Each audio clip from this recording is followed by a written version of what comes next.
enjoying the show? You can help others find it and enjoy it too by giving us a 5-star rating or review. If you feel like reaching out to us with a question or comment, you can send us an email at mywifetherd@gmail.com. And don't forget to visit our website at mywifethedietitian.com, as well as our social media pages. We're on Facebook, Instagram, and YouTube. Enjoy the show. It's Rob and Sandra from My Wife the Dietitian, and this is Nutrition Nuggets. Hi, Rob. Hello, Sandra. We're taking a question from a listener today. Okay. And this is a really good one. I hear this quite often. Are white vegetables like cauliflower, mushrooms, garlic considered part of the rainbow of vegetables and fruits to include every day? That's one of those, is white a color, right? Yeah. Well, It's a good question. A lot of people ask me this, actually. You get that from like the kids in the shopping tours too, don't you? Yeah, they're exactly. like, well, white's not a color. Yeah, what, it's a what shade. about white? No, valid question though. So, because I mean, we are talking about bright colors so often that, what about the white vegetables? Because there's a lot of them. Yeah, that's right. Yeah, name some more. Well, there's onions, cauliflower. These are all probably the ones you just said. Onions, cauliflower, mushrooms, garlic. What else would there be? Like turnip. Yeah, all the root vegetables, hey, a lot of them are exactly. white. Yeah, because they're growing under the ground. Mm-hmm. That's right, potatoes. Oh, right, potatoes. Yeah, there's quite a few. Yeah. We should have a discussion about it. And we did a whole Nutrition Nuggets on mushrooms. So that was Nutrition Nuggets number 31.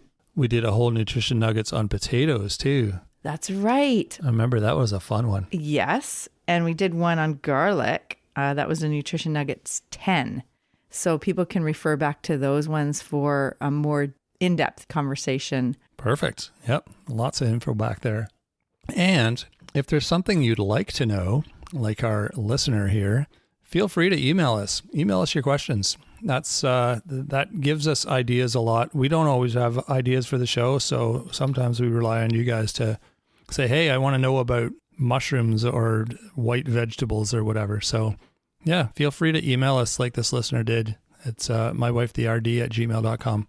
Yeah, it's a really good question. A lot of people think rainbow of colors, and you think the blueberries, you think the pomegranate, the reds, the beets, the orange, the yellow, the purple. And there are benefits from those specifically because of the color, right? The orange from the beta carotene. Well, not specifically the orange. I just mean from colored vegetables. There's. Well, I meant carrots, not is it oranges. Antioxidants or polyphenols? What? Yeah, you got it. Yeah, related? Exactly. Well, the color actually represents the phytochemical, the plant chemical. Okay. Yeah, and it is an antioxidant. It's a polyphenol. It is like they are very powerful to help detox your body. So yeah, it's really interesting because cauliflower and garlic and turnip, cauliflower and turnip are cruciferous vegetables. Right. Do you remember about cruciferous? I remember we've talked about them. I don't know that I could answer a specific quality that you're looking for, That's though. okay. Do you remember doing the one bitter foods for your bile about gallbladder health? Sort of. Okay. I mean, same. I remember that we did that. I don't remember specifically what the information was, though. Right. And the fatty liver one, too, because the cruciferous are very important for our liver health and for our bile.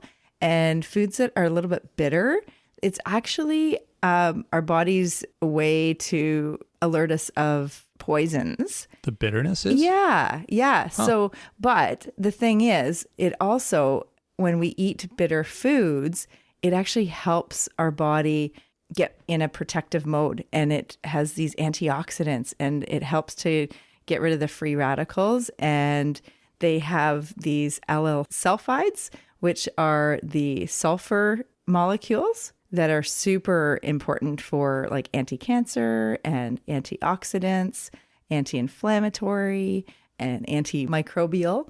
So there's all these different anti, but basically they're protecting our body, and it makes our body cells stronger. This is cauliflower you're talking about, or cruciferous vegetables? Cruciferous vegetables, Okay. but cauliflower is part of that. Yeah. And cauliflower is so versatile. Oh my gosh. It's you think of all the different ways you can use it. Like the cauliflower rice it's a big trend for people who are trying to cut down on carbs in their dinners. Cauliflower pasta, cauliflower as a pizza crust.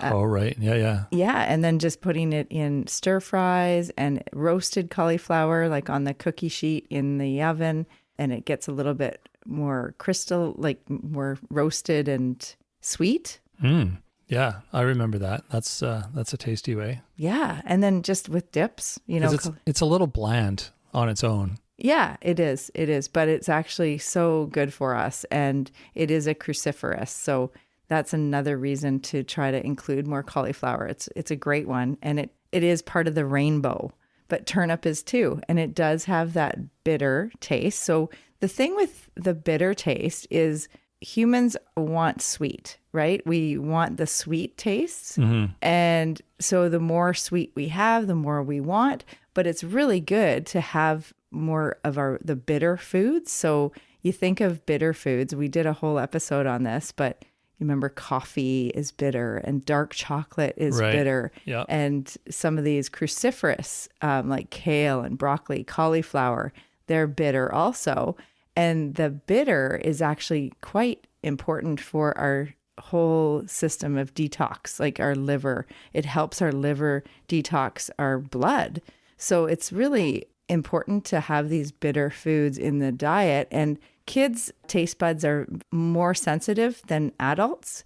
And so that's why a lot of kids don't like those flavors, and they don't like their broccoli, or they don't like the taste because it's really strong for them. But, after eating them and getting used to them, most taste buds do start to get used to the taste of the bitter food. And you adapts and adjusts, and the taste buds actually are okay with the bitter foods if you start to eat them. And I guess that's really important. Like you were saying with kids, they'll try it and not like it, and then sometimes they'll never try it again because it will be reinforced by the parents. Is like, oh, right, you don't like Brussels sprouts or cauliflower or whatever. But, just like Sandra was saying, it's really important to try to reintroduce those foods over and over again, because it's potentially just their taste buds that's, wreaking havoc on them not liking it. And they will like it eventually if you keep trying. Yeah, exactly. Or they'll get used to it. That's right. Yeah. That's right. And it takes like 16 different introductions of one food to a child for them to truly decide if they like it or don't like it. And it should be without a lot of commentary by the parents, just having it as part of the meal instead of saying it's good or bad, or you need to eat this, or, the whole battle about the food around the dinner table. Yeah. But that's a bit of a tangent. A little bit. Yeah. I want to get back to the listener's question, and is white color. And mushrooms, they're a little bit different. They're not really a vegetable or an animal, but they're a fungus, right? They're fungi. Well, isn't a fungi, is that not considered a plant? I guess it's a different variation of a plant, right? It's a different living thing. Yeah. Right, Yeah, exactly. So because it doesn't come from a seed, is that why? Or maybe it comes from the mycelium, like it grows under the ground, and it's got it's such an important part of the soil structure. But that's a whole nother topic. Yeah, I was going to say, this is a chemistry lesson here. Yeah. But or botany. Yeah. But anyways, in kind of it's referenced as a vegetable. So definitely if you can include mushrooms more often, that would be great. However you like them, if you like them stir fried, or if you like them roasted, or you can get dried mushrooms or even fresh mushrooms with dip. However you like to eat your mushrooms. And there's lots of different types of mushrooms. What kind of mushrooms do you like? I'm just thinking of the mushrooms we've been eating lately, because I discovered the portobello mushrooms. I mean, I haven't discovered them. I saw them in the store the other day, and I'm like, I'm going to buy some. And there was 2 in a pack. And I just thought, I'm going to try those for burgers, because that's what they do with portobello mushrooms often is they make hamburgers. I'm like, let's just try that. And so I brought them home and I put some stuff in them. I whatever. Marinated with thank you. with balsamic and olive oil. Olive oil and a little Worcestershire sauce and some spicy sauce, a bunch of stuff, whatever kind of I found in the fridge. And oh my God, they were so good. So good. So the trick. And so meaty. I thought it was a burger. Yeah, that's weird, eh? Like it was so meaty. They're just, oh my gosh. And I love, like I've had them at restaurants before, and the way you made it in the oven, it wasn't on the barbecue, was it? No, it was in the oven. Yeah, it was so good. And what my I gosh. did is I cooked them upside down. So the bottom side, there's this like little moat, I guess. It's like a little groove on the bottom of the mushroom there. And so I pulled them out and I loaded that up with blue cheese, like crumbled blue cheese, and I put it back in the oven and it all just melted into that groove. And then we put it on our bun with like some spicy chili garlic sauce and some arugula. Oh. Not the typical like mustard and ketchup burger. It was nothing like that. But oh my God, it was just this punch of flavor, and the burgers were like moist and gourmet. Oh, they were so good. They were so good and so satisfying. Like just one burger. Yeah, just one burger was all I needed. Like it was really delicious. Yeah. So that's a new staple. We have had those twice now. Yeah. And that's like a new staple for us because they were cheap. They were like $4 for the 2 mushrooms. Wow. So each one was $2. And yeah, pretty cheap dinner. Oh. Easy, quick to cook. Yeah. So there's a new idea for you with mushrooms. Yeah. It's kind of like a meatless Monday, right? Like to have. Well, that too. Yeah. Yeah. Yeah. It was so good. And did you know that portobello and crimini are the same family? Really? Yeah. I didn't know that. Yeah, we get those ones a lot too, just the smaller little mushrooms. Little guys. Yeah, they are. And then there's a shiitake and porcini and... Oh, there's a book full of mushrooms. Like there's so many. There's so many. So some aren't so good for eating.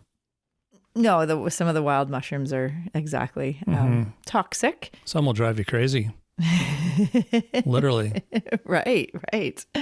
Oh, yeah. But mushrooms it's so interesting, actually. Mushrooms produce vitamin D when they're exposed to sunlight.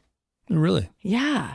Yeah. Kind of like human skin. So you could get a mushroom that has a low amount of vitamin D and one that has a high amount? Yes. Oh, interesting. Yeah. Some mushroom producers actually...